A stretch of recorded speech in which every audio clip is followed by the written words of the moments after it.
ایک حکمت اور ہے قربانی میں، وہ بڑی ٹیکنیکل قسم کی ہے، اسے سننے کے لیے تھوڑا سا دل گردہ ہونا چاہیے۔ دیکھیے دنیا میں دو قسم کی قومیں ہیں خوراک کے لحاظ سے، کچھ سبزی خور سمجھے جاتے ہیں جو گوشت کو ہاتھ بھی نہیں لگاتے۔ ہندوؤں میں اکثریت انہیں کی ہے، سبزی کھائیں گے، کھیرا، ککڑی، پالک، تھوڑے بہت گندم کھا لیا، لوبیا ابال کے تھوڑا سا نمک چھڑک کے کھا لیا، ٹھیک ہے نا۔ ویسے تو آج کل چلے زیادہ لمبی بات ہو جائے گی، مختصر صحیح ہے۔ دوسری قوم جو ہے جو گوشت خور ہے، سبزیاں بھی کھاتی ہے گوشت بھی، ان میں مسلمان سر فہرست ہیں۔ لیکن گوشت کھانا کسی کے مذہب کا حصہ ہو، یہ صرف مسلمان قوم ہے۔ گوشت انگریز بھی کھاتے ہیں، دین کا حصہ اور مذہب کا حصہ سمجھ کے نہیں کھاتے۔ مسلمان کو بہانے بہانے سے گوشت کھلایا جاتا ہے خالق کائنات کی طرف سے۔ کیسے، یہ میں آپ کو تھوڑا سا وضاحت کرتا ہوں، پھر یہ بتاؤں گا کیوں اللہ مسلمان کو گوشت کیوں کھلا رہا ہے۔ بچہ پیدا ہو جائے تو شریعت میں عقیقے کا حکم ہے نا، سنت ہے عقیقہ کرنا۔ لڑکے کی طرف سے 2 جانور، لڑکی کی طرف سے 1، یہ اظہار خوشی کے لیے۔ تو اظہار خوشی کے لیے یہ بھی ہو سکتا تھا کہ 1 کلو مٹھائی ہوا میں بانٹ دو، 2 کلو مٹھائی بانٹ دو، یہ بھی ہو سکتا تھا۔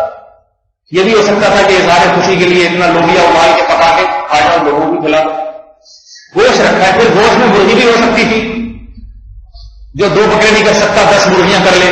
مگر یہاں بھی کہاں بات آئی، یا تو گائے کے 2 حصے لو، گائے کا گوشت، یا اونٹ کے 2 حصے، یا بکرا یا دمبا۔ عقیقہ ان 4 جانوروں کے بغیر نہیں ہو، بڑا گوشت یا چھوٹا گوشت، مرغی نہیں چلے گی اس میں۔ سمجھ رہے ہو بھائی آپ کو، عقیقے میں مرغی نہیں چلتی، یا تو کرو ہی نہیں عقیقہ، کوئی فرض واجب نہیں ہے، پیسے نہیں ہے تو چھوڑو رہے، ورنہ ہوگا تو کیا، بکرا کٹے گا، دمبا کٹے گا، گائے کٹے گی۔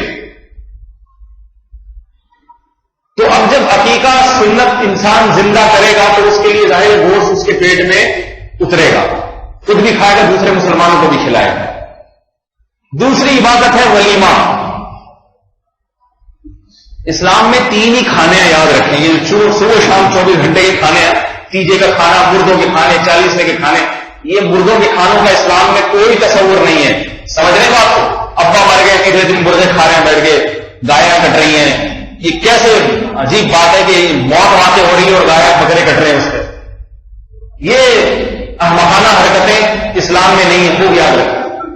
3 قسم کی دعوتیں ہیں اسلام میں، 3 دعوتیں جس کی نبی نے بھی ترغیب دی اور خود بھی اس پر عمل کیا۔ ایک دعوت عقیقے کی، دوسری دعوت ولیمے کی۔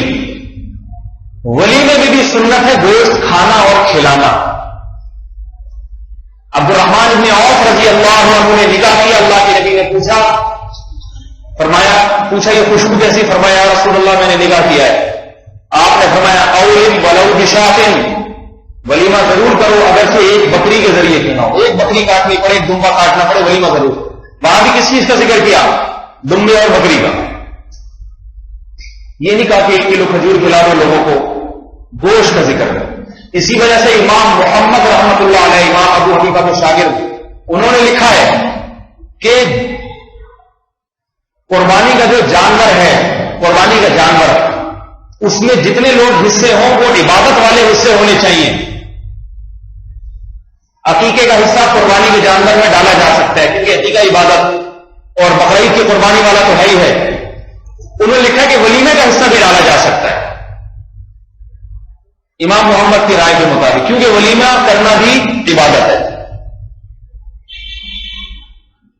تو اس میں بھی کس چیز کا ذکر ہے بھائی؟ گوشت۔ ولیمہ تو ہر مسلمان کا ہوتا ہی نہیں، ہر مسلمان جو مسلمان ہو اس کا ولیمہ ہوتا ہی نہیں ہوتا، یعنی شادی ہوگی تو ولیمہ ہوگا نا، تو شادی تو ہر مسلمان کرتا ہے، بات 2-3 دفعہ کر لیتے ہیں، کرتا ہر مسلمان ہے۔